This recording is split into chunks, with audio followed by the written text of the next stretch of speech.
Livro Jesus não é quem você pensa. Capítulo 5. Jesus é o justo juiz. João 3,18. Não há condenação alguma para aquele que nele crê. Na contramão do amor incondicional que experimentamos em Cristo, nós vivemos em uma cultura que está repleta de condenação. As redes sociais, grande fenômeno dos nossos tempos, dão voz a todo tipo de absurdo, e são frequentemente os casos de pessoas que são canceladas na vida real e na vida virtual, por conta de alguma falha exposta, ou pelo simples fato de pensarem diferente.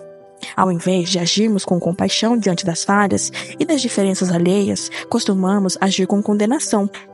Bloqueamos, excluímos, rejeitamos. Somente quem já foi ofendido, acusado, traído e injustiçado, em algum momento é capaz de compreender o tamanho da dor e do desespero causado por um cancelamento.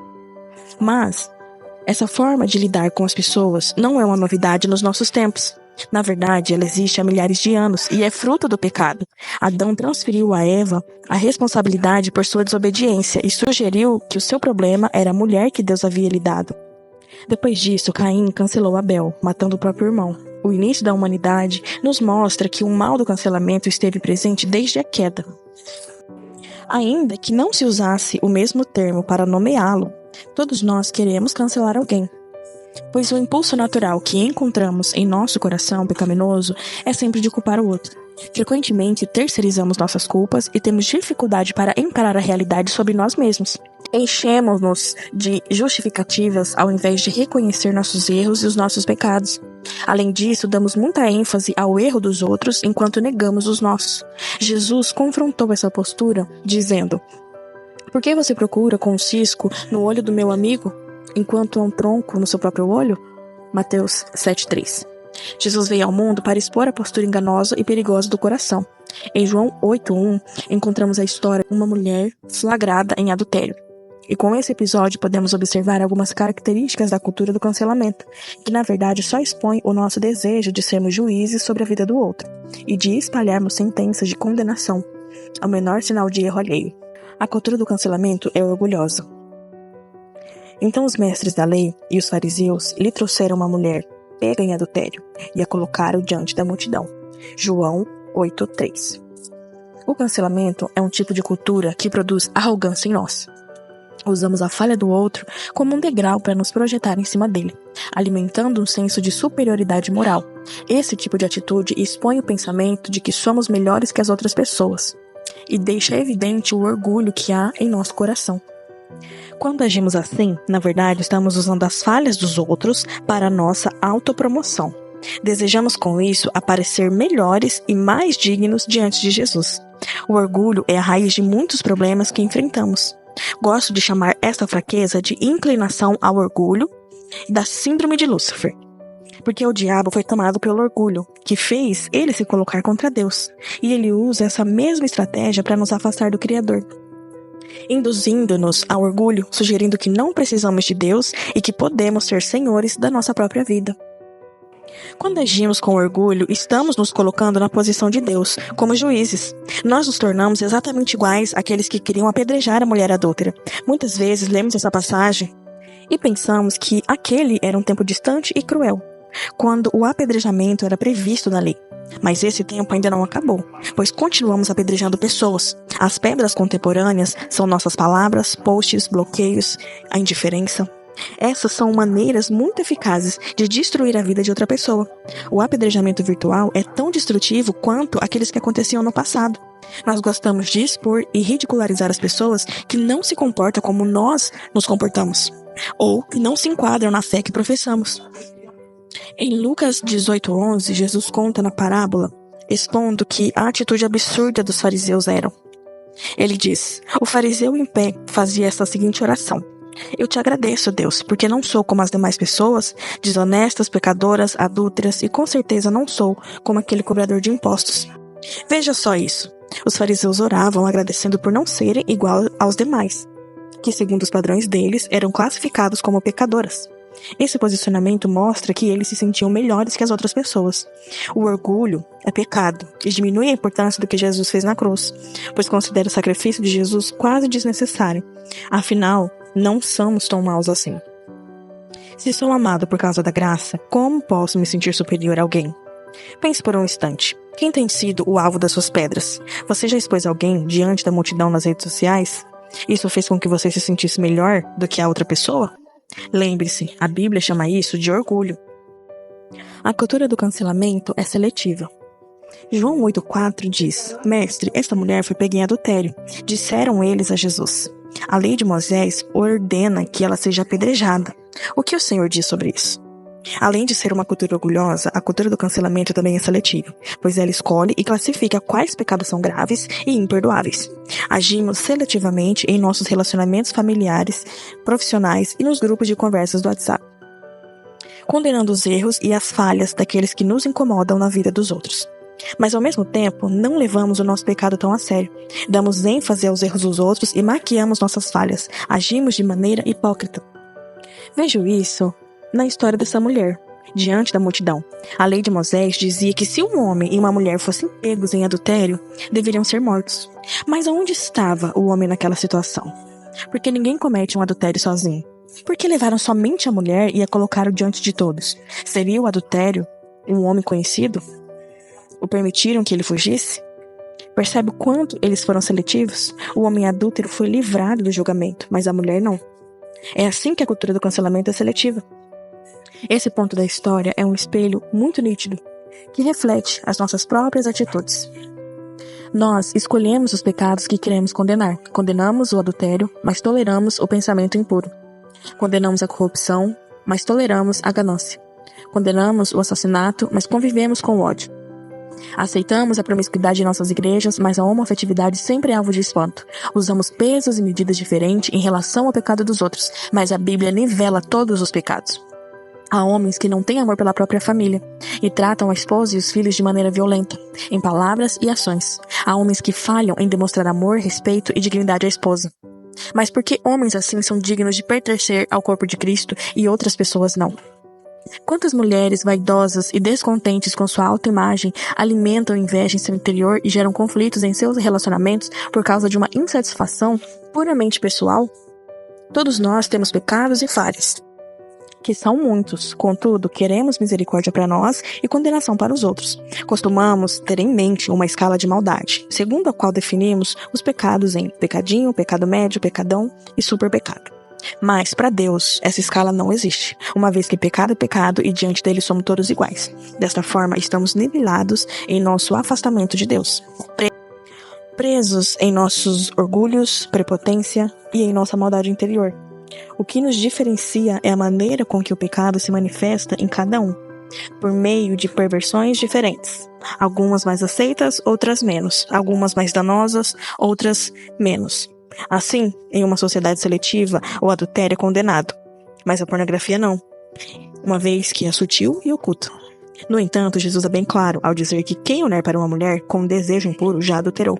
Diante de Deus, não existe diferença entre mulher adúltera e homem que olham para as mulheres com desejo impuro. João 8,6 diz: procuravam apanhá-lo numa armadilha, ao fazê-lo dizer algo que pudesse usar contra ele. Na verdade, toda essa história em torno da mulher adúltera era uma grande armadilha. A intenção não era cancelar a mulher, mas era cancelar Jesus. Observe que no final do versículo 5, os acusadores cobram de Jesus um posicionamento. O que o Senhor diz? Colocaram Jesus contra a parede. Estavam procurando uma forma de destruí-lo. Mas por que queriam acabar com Jesus? Isso tem a ver com o contexto da história de Israel. Porque o povo judeu aguardava um libertador, alguém que os livrasse daquela escravidão e protegesse sua nação acima do Império Romano. Essa era a expectativa em torno da vida do Messias. Porém, no episódio de João 8, Jesus se apresentou de 3 formas: pão da vida, água viva e luz do mundo. Jesus fez afirmações na festa dos tabernáculos, que durava 8 dias. Nestes dias, era costume as pessoas dormirem em tendas e recordarem a saída de Israel do Egito, bem como sua trajetória pelo deserto até a chegada da terra prometida. O povo foi sustentado por Deus com o maná, pão que caía do céu, com água que fluía da rocha e guiados por uma coluna de fogo. Durante a festa, a cidade de Jerusalém ficava toda iluminada. Havia tochas nas tendas, nas casas e no templo. Jesus entrou na cidade e declarou ser Ele mesmo o maná enviado do céu. Ele mesmo o pão da vida. Afirmou ser a água viva que brota de Deus e a verdadeira luz do mundo que sustenta e mostra o caminho da vida. Era uma analogia aos acontecimentos no deserto, tão lembrados e celebrados por aquele povo. Para os judeus, essa intitulação era inaceitável. Eles não acreditavam que Jesus era o próprio Deus.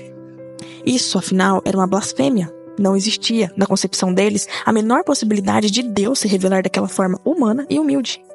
Eles esperavam que o Messias fosse apenas um homem, usado como instrumento de Deus, assim como Moisés foi um grande profeta e libertador. Por Jesus não se encaixar na ideia que eles tinham de Messias, procuravam uma maneira de reprová-lo, de destruí-lo. O que o Senhor diz era uma pegadinha, porque se Jesus afirmasse que deveria apedrejar aquela mulher, como era descrito na lei, ele seria condenado pelos romanos, uma vez que a lei romana proíbe os judeus de aplicarem uma sentença de morte sem aval das autoridades competentes e escolhidas pelo imperador. Foi por conta disso que os judeus tiveram que levar Jesus até Pilatos, o representante do Império Romano naquela região, para condená-lo à morte. Por outro lado, se Jesus dissesse para não apedrejar a mulher, seria apresentado à sociedade judaica como alguém que jamais poderia ser o Messias enviado por Deus, pois ele não guardava a lei. Isso se tratava de uma armadilha planejada por pessoas maldosas e inteligentes, os mestres da lei e os fariseus. No entanto, em vez de responder, a atitude de Jesus foi inusitada, porque ele começou a escrever no chão. Agora pense comigo. Da mesma forma que Jesus foi pressionado para dar seu posicionamento, nós também somos forçados, mais uma vez, a escolher um lado. E geralmente esse posicionamento que nos é cobrado está relacionado a algum tipo de condenação. Aprendemos com Jesus que nem sempre precisamos responder ou expressar a nossa opinião. Precisamos ter discernimento para perceber as armadilhas que estão diante de nós.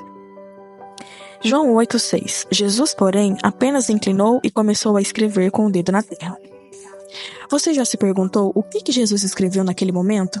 A Bíblia não revela, mas alguns estudiosos acreditam que ele poderia ter escrito no chão os 10 mandamentos, ou até mesmo o pecado dos seus acusadores. Não temos como saber, mas quando chegarmos ao céu, teremos a chance de perguntar para o próprio Jesus. O que se pode compreender é que, de alguma forma, com aquilo que ele escreveu, Jesus revela a hipocrisia do coração dos seus acusadores. Afinal de contas, ele é o único capaz de sondar, julgar e revelar o que há dentro de nós. Quando insistiram em uma resposta, Jesus foi enfático ao dizer que quem nunca tivesse pecado, que atirasse a primeira pedra.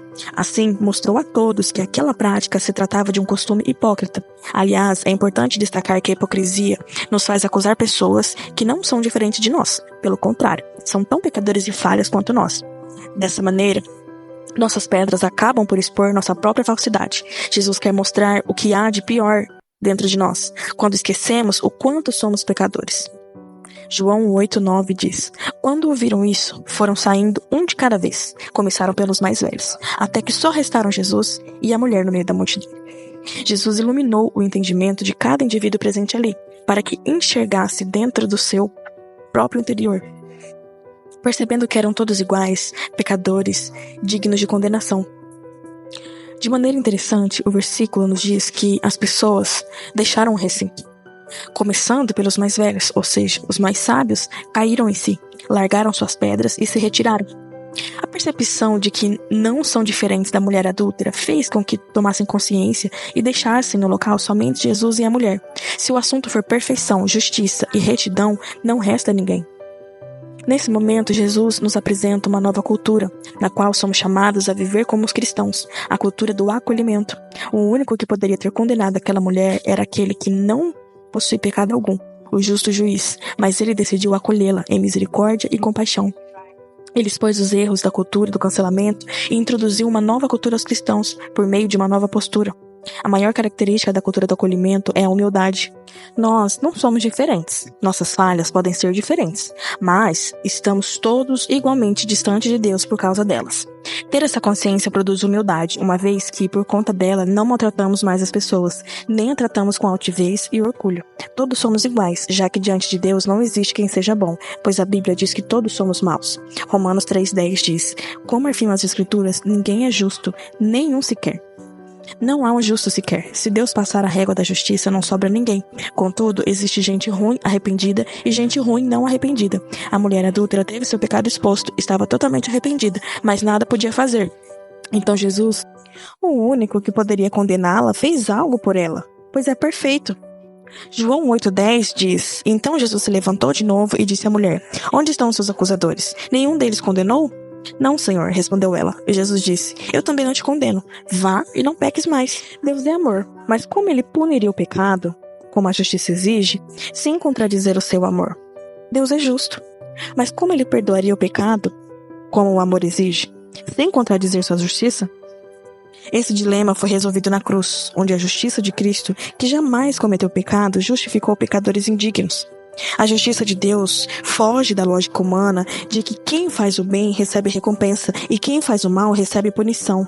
Não, a compaixão e a misericórdia de Deus nos receberam e nos acolheram por meio do que Jesus fez. Nós, que fizemos o mal, fomos agraciados com a vida. Ele é o justo juiz, que julga com justiça divina. Um dos pontos mais marcantes da pessoa de Jesus é seu amor e compaixão pelas pessoas. Ele entrou na história, não como Deus que vem para condenar, pois o mundo já está condenado por sua rebelião contra o seu Criador. Diante dessa triste realidade, ele entrou na história como um Deus que vem para salvar. Precisamos nos atentar para a face amorosa do Deus Todo-Poderoso, que veio em forma humana para restaurar o mundo com uma única mensagem: Eu amo você. É uma mensagem de amor e acolhimento em busca de cada um de nós, pois estávamos perdidos. Ele vem ao nosso encontro para nos dar a vida e nos salvar por meio da cruz. Estando distante da mulher adúltera, Jesus não a condenou. Ele teve compaixão dela, apresentando-nos uma postura compassiva e de perdão. A única pessoa perfeita com capacidade de condenar não fez isso. Desse modo, se ele não veio ao mundo para condenar pessoas que falhem, quem pensamos ser para fazer isso? Se o justo juiz não atira pedras, quem somos nós para atirar? Somos chamados para amar os que estão perdidos. Para que isso seja possível, não podemos nos esquecer de quem somos, das nossas falhas. Assim, não julgaremos. Julgar pela aparência não é a maneira correta de agir. Nesse versículo, Jesus está dizendo que antes de julgar alguém, precisamos julgar a nós mesmos. Assim, quando usamos a mesma medida, entendemos que não temos o direito de atirar pedra, uma vez que também somos merecedores delas. Jesus não condenou a mulher adúltera, mas também não foi tolerante com o pecado dela. Seu amor e sua justiça coexistem, sem que um anule o outro. Entenda que o Messias não quis esconder o que ela fez, nem fez vista grossa para o pecado dela. Ele teve uma postura redentora porque sabia que levaria sobre si os pecados daquela mulher. Por isso que ele disse: vá e não peques mais, pois tinha em mente que seria apedrejado no lugar dela. Essa é uma cultura redentora. Ela não tolera o pecado, mas ama, acolhe, abraça e instrui pessoas a viverem uma nova vida, pois em Cristo existe a redenção. Existe uma vida diferente por meio do que Jesus fez por nós. Jesus é o nosso justo juiz. Se alguém quiser atirar pedras contra nós, ele tomará a frente dizendo que deu sua vida por nós e que já levou consigo os nossos pecados. Ele mesmo é o sacrifício para o perdão dos nossos pecados, e não apenas dos nossos pecados, mas dos pecados do mundo todo. 1 João 2:2. Quem somos nós para condenar e atirar pedras se o próprio Cristo, Rei do Universo, não fez isso? Ao nos aproximarmos de Jesus, trocamos as pedras condenatórias pela bacia de amor e de perdão. Seguindo o exemplo de Jesus, nós somos chamados para acolher, perdoar e ajudar na transformação daqueles que erram, abandonando o julgamento e abraçando a redenção. Jesus levou pedras sobre si. E essa é a cultura que devemos viver como cristãos. Nos colocar no lugar dos outros e muitas vezes levar pedradas por eles. Nenhum pecado é maior do que a graça de Deus, não importa qual seja a sua limitação, seu erro ou sua perversão. Jesus não te condena. O justo juiz veio ao mundo para nos conceder perdão judicial, para nos absolver da culpa de uma vez por todas. Ele tomou a sentença sobre si e nos permitiu viver uma nova vida através do seu sacrifício na cruz. Não há nem jamais haverá nenhuma condenação para aqueles que entregam seu coração a Cristo. O Salvador do mundo nos fez livres do poder do pecado. Assim, morreremos para nós mesmos e olhamos para Ele, imitando seu exemplo ao acolher os outros com amor e compaixão. Capítulo 4. Jesus é o Salvador do mundo. João 4:42. Agora sabemos que Ele é de fato o Salvador do mundo. Deus é amor e justiça. Seu amor e sua justiça não se contradizem. Ele poderia nos deixar viver as consequências de nossa rebelião, porque seria o justo a se fazer. Nós certamente merecíamos a condenação eterna por termos virado as costas para Ele. Mas por causa do seu grande amor com que nos amou, Jesus pagou o preço da ofensa da humanidade. Por meio do que ele fez na cruz, aqueles que creem são tornados justos. A palavra nos ensina que Deus nos amou antes da fundação do mundo. E desde então, seu plano para salvar a humanidade do pecado, por meio de Jesus, estava estabelecido, tendo 3 propósitos bem definidos. O primeiro propósito é para nos resgatar do castigo do pecado. Lá em Romanos 3:23 está escrito que todos pecaram e não alcançaram o padrão da glória de Deus, mas Ele, em sua graça, nos declara justos por meio de Cristo Jesus, que nos resgatou do castigo por nossos pecados. O apóstolo Paulo esclarece em Romanos que todos pecamos, e por isso não há um justo sequer. Para Deus não existe bons, maus, como classificamos as pessoas em nossa realidade. Inclusive, ensinamos para os nossos filhos. Para ele, todos nós somos maus. A história da nossa maldade começa em Adão, lá no início do livro de Gênesis, onde Deus criou o mundo em perfeição. Tudo era simplesmente maravilhoso. O homem e a mulher tinham um relacionamento perfeito com seu Criador e com a natureza. Tudo funcionava como tinha sido planejado. O mundo era incrível, o plano divino era perfeito e em tudo havia harmonia. O homem e a mulher foram criados à imagem e semelhança de Deus para que vivessem uma relação de amor com Ele. E nesse relacionamento fossem plenamente felizes e satisfeitos. Tudo foi criado para o seu deleite, exceto a árvore do conhecimento do bem e do mal, que se encontrava no meio do jardim. Se dela comesse, iriam morrer. O amor não existe sem a liberdade, por isso Deus deu ao homem e à mulher a opção de escolher. E quando eles escolheram assumir o comando de suas vidas, eles declararam que o Criador não era mais o seu Deus. Eles acreditaram na mentira do diabo que afirmou que se eles comessem do fruto, eles seriam iguais a Deus. Com essa desobediência, o homem, representado toda a humanidade, que descenderia dele, se afastou de Deus. E a partir daí, o pecado entrou no mundo, tendo como consequência a morte física e espiritual. Em Romanos 7, Paulo fala a respeito de uma guerra invisível que acontece dentro de nós, da qual não conseguimos fazer o que queremos e acabamos por fazer o que não queremos. Isso acontece porque o pecado habita em nós. Perdemos a capacidade de alcançar o padrão de Deus, já que uma ação boa não compensa uma ação má. Não existe equilíbrio nesse contexto. Em nossa mente pode até existir um mediador de bondade, que classifica o que é mal, bom ou perfeito. Mas esse conceito está limitado apenas aos nossos padrões, uma vez que no mediador da bondade de Deus, todos nós fomos reprovados. Esse mediador divino são os princípios da vida que estão na Bíblia. A lei do Antigo Testamento sintetiza os 10 mandamentos, nos mostrando o quanto somos incapazes de obedecer à vontade de Deus. É impossível nos submetermos a tudo que a santidade de Deus exige de nós. Em outras palavras, não há nada que possamos fazer para alcançar a salvação. O mediador da bondade de Deus mostra que estamos imundos e perdidos, pois somos pecadores. A Bíblia nos aponta para a dura realidade de que existe um castigo como consequência do pecado. A consequência do pecado é a morte. É a justa recompensa pela rebelião de nossos corações. No entanto, não fomos criados para a morte, fomos criados para viver eternamente. Se não houvesse pecado, nós não iríamos morrer, mas por causa dele estamos condenados à morte, morte física, espiritual e eternamente. E Deus avisou que seria assim. Ele não queria que fosse dessa forma, mas em sua soberania sabia que isso iria acontecer. A condenação pelo pecado é a nossa separação eterna de Deus. Mas não é esse o propósito para o qual fomos criados. Deus nos fez para vivermos um relacionamento íntimo com Ele. O pecado também gerou escravidão, já que agimos na intenção de realizar os desejos da nossa carne. Por isso, podemos dizer que o pecado controla a nossa vida em um processo de autossabotagem. Assim, tudo flui de acordo com o que desejamos, tornando-nos escravos do poder do pecado.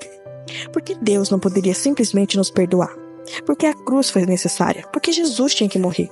As consequências da queda causaram danos e prejuízos infinitos à nossa vida, à humanidade e até mesmo ao universo. A Bíblia nos alerta que a natureza geme por causa do pecado.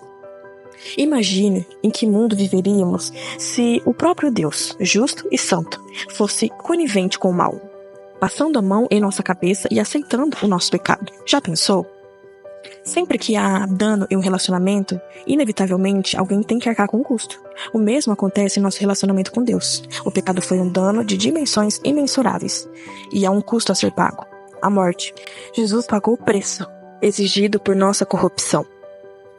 Se eu atirar uma pedra em você, isso não será tão grave quanto eu atirar uma pedra no rei da Inglaterra. A ofensa toma as proporções do ofendido. E o rei da Inglaterra é muito mais importante que você, em termos de autoridade, poder e influência também. Quando consideramos que o pecado do ser humano é uma ofensa que assume as proporções do Senhor do Universo, percebemos que se o próprio Deus não tivesse decidido perdoar a nossa culpa de proporções universais, não haveria nenhum tipo de esperança para nós. Um só ato de justiça trouxe a vida a todos nós. Colossenses 2,14 nos diz que Jesus cancelou a nossa dívida. Ele a removeu pregando-a na cruz. Por isso, já não há condenação para os que estão nele. Romanos 3:22 diz: somos declarados justos diante de Deus por meio da fé em Cristo Jesus. E isso se aplica a todos que creem, sem nenhuma distinção. Basta crer. Nossos atos de justiça são trapos imundos diante de Deus. Não há nada que possamos fazer para sermos salvos. Somos salvos por meio da fé em Jesus. Segundo motivo é restaurar o nosso relacionamento com Deus. Romanos 5:10 diz: pois, se quando ainda éramos inimigos de Deus, nosso relacionamento com Ele foi restaurado pela morte de seu Filho. Agora que já somos reconciliados, certamente seremos salvos por sua vida. O segundo propósito da morte de Jesus é a restauração do nosso relacionamento com Ele. Nós fomos criados para Deus e nossa alma não encontrará descanso verdadeiro se não estivermos nele. Sem Ele não somos nada. Assim, Jesus destruiu o abismo que existia entre nós e Deus. Ele nos reconciliou com o Pai e nos permitiu estar conectados com Ele. Em João 14:6, Cristo afirma que Ele é o caminho, a verdade e a vida, e que ninguém pode se achegar ao Pai se não for por Ele. Não estou falando de religião, nem tampouco que todos os caminhos levam a Deus, porque está bem claro que Jesus é o caminho, somente Jesus. Podemos nos alegrar novamente porque não estamos mais debaixo da condenação. Fomos libertos pela morte e ressurreição de Cristo. O mesmo poder que ressuscitou Jesus dos mortos habita em nós, pois somos morada de Deus. O terceiro motivo é revelar a grandeza do seu amor. Romanos 5:8 diz: mas Deus nos prova seu grande amor ao enviar Cristo para morrer por nós, quando ainda éramos pecadores. O terceiro propósito da morte de Jesus é revelar a grandeza do seu amor. Nós não merecíamos, mas Ele derramou sobre nós o perdão. Assim, o grande amor de Deus foi derramado sobre nossa vida e com Ele todas as bênçãos espirituais. Jesus gritou na cruz o quanto nos ama, dando sua própria vida por nós. Não há como duvidar. Deus nos ama e se estivermos em Cristo, Ele tem um futuro garantido para nós. Não há mais motivos para desistir, desfalecer ou duvidar. Uma nova vida está esperando por nós, um novo caminho e um novo propósito. De qualquer forma, o amor de Cristo nos impulsiona, porque cremos que Ele morreu por todos. Também cremos que todos morreram. Jesus morreu não para vivermos mais para nós mesmos, mas para termos a oportunidade de dar a nossa vida a Ele. No batismo, o ato de deitar e mergulhar nas águas simboliza que morremos para nós e levantamos. Nascemos uma nova criatura, uma nova vida com Cristo. Viver pela fé no Filho de Deus, que nos amou e se entregou por nós, e dar a nossa vida por Ele, devem ser a nossa humilde resposta ao seu grande sacrifício. Somente quem compreende a grandeza da sua própria miséria e a grandeza do amor e do perdão de Deus é que se rende a uma vida de obediência voluntária, por amor, gratidão e temor a Ele. Até aqui, estudamos muito do que a Bíblia revela a respeito de quem é o verdadeiro Jesus. Ele é Deus, é vida, é o Cordeiro que tira o pecado do mundo e nos ama incondicionalmente. É o justo juiz e salvador de toda a humanidade. Você conhecia Ele dessa forma? Ou, mesmo que já conhecesse os termos, você tinha uma compreensão profunda do que cada um deles revela sobre o Criador do Universo? Diante de tamanha grandeza, você está convicto de que já rendeu seu coração a Cristo para viver um relacionamento íntimo e crescente com Ele? Se você já fez, reflita a respeito da sua vida cristã. Que tipo de cristianismo você tem vivido? Que cristianismo que você vive, ele aponta para Jesus verdadeiro? Se as respostas a essas perguntas não estiverem muito seguras em seu coração, te convido a refletir no próximo e último capítulo deste livro, sobre o que nos cabe fazer para reconhecer Jesus e estar no relacionamento real com Ele.